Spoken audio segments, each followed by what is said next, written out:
Le diabète est un trouble de la régulation des sucres par le corps. Commençons par quelques généralités sur les sucres et le corps.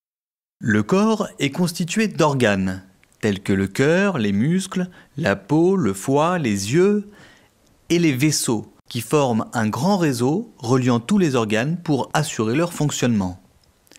Ces vaisseaux contiennent entre autres les sucres, qui sont le principal carburant du corps. Le taux des sucres dans le sang est appelé la glycémie. La glycémie doit rester très stable pour protéger les vaisseaux. Mais comment le corps arrive-t-il à réguler la glycémie après les repas ? En effet, pendant les repas, les sucres arrivent en grande quantité. Ils passent par le tube digestif, puis dans les vaisseaux, où leur taux augmente rapidement. C'est à ce moment qu'intervient le système régulateur du pancréas. Le pancréas est un petit organe situé près de l'estomac. Il détecte l'arrivée des sucres et envoie un message aux muscles et au foie, leur demandant de prendre les sucres dans les vaisseaux et de les stocker. Ainsi, le taux de sucre dans les vaisseaux diminue. Autrement dit, la glycémie se stabilise. Alors, qu'est-ce que le diabète ? Le diabète est une défaillance de ce système régulateur. On en distingue deux types.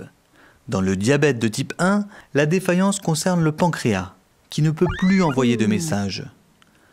Dans le diabète de type 2, la défaillance concerne à la fois le pancréas, qui envoie un message affaibli, mais aussi les organes cibles, que sont les muscles et le foie, qui écoutent mal le message.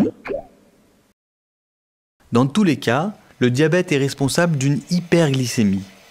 Celle-ci va progressivement abîmer les vaisseaux, entraînant un dysfonctionnement des organes, en particulier au niveau du cœur, des reins et des yeux.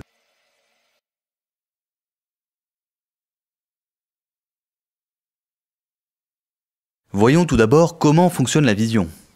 Tout au fond de l'œil, il existe un écran. Celui-ci reçoit les rayons lumineux et crée l'image que nous voyons. Cet écran est appelé la rétine. La rétine est nourrie par de très nombreux vaisseaux.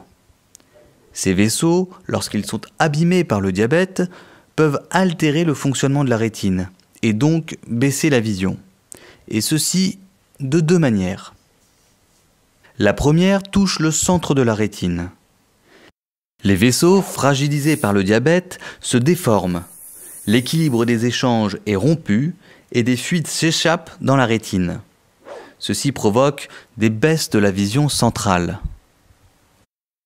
La deuxième touche la périphérie de la rétine. Les vaisseaux altérés se rétrécissent, voire se bouchent, ce qui provoque une souffrance de la rétine. Ce phénomène est silencieux, il ne provoque ni douleur ni baisse visuelle, mais la rétine qui souffre va développer des nouveaux vaisseaux qui sont néfastes. En effet, ces nouveaux vaisseaux ne nourrissent pas la rétine, mais ils risquent de saigner, provoquant ainsi des baisses visuelles qui peuvent être brutales.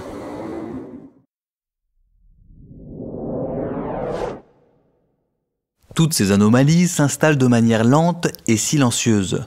C'est pourquoi un suivi ophtalmologique régulier est indispensable pour prévenir ces complications et protéger votre vision.